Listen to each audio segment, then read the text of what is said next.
নদী ভাঙন থেকে যেন নিস্তার নেই মুর্শিদাবাদের। কখনো ফরাক্কা তো কখনো জঙ্গিপুর। গঙ্গার সঙ্গে পাল্লা দিয়ে বাড়ছে পদ্মা নদীর ভাঙনও। লালগোলা, সাগরদিঘি, রঘুনাথগঞ্জ প্রভৃতি এলাকার নদী ভাঙন এখন কার্যত নিত্যদিনের ঘটনা হয়ে দাঁড়িয়েছে।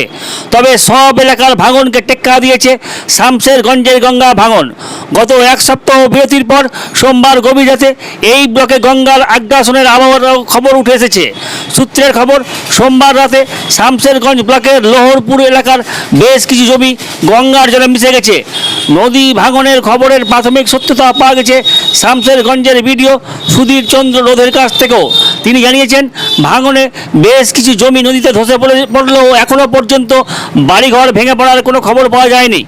তবে স্থানীয়রা জানিয়েছেন, ভাঙন যেভাবে বাড়ছে তাতে করে লোকালয়ের বেশ কিছু বাড়িঘর যে কোনো সময় নিশ্চিহ্ন হয়ে যাওয়ার আশঙ্কা দেখা দিয়েছে।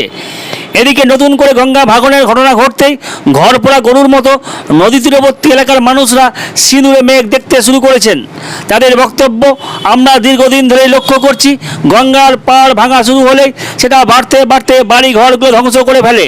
আর এমন নদী ভাঙনে প্রতিনিয়ত হাজার হাজার মানুষের সর্বশান্ত হওয়ার খতিয়ান ক্রমশ বেড়েই চলেছে।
লোক খাড়ি থাকছে তার উপরে ওটা ভয় লাগা হয়েছে।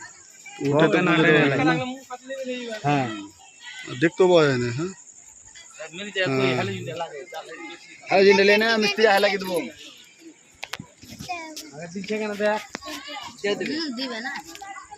না গাওয়াই ছিল খুলে দেবে সেটা 700 14 39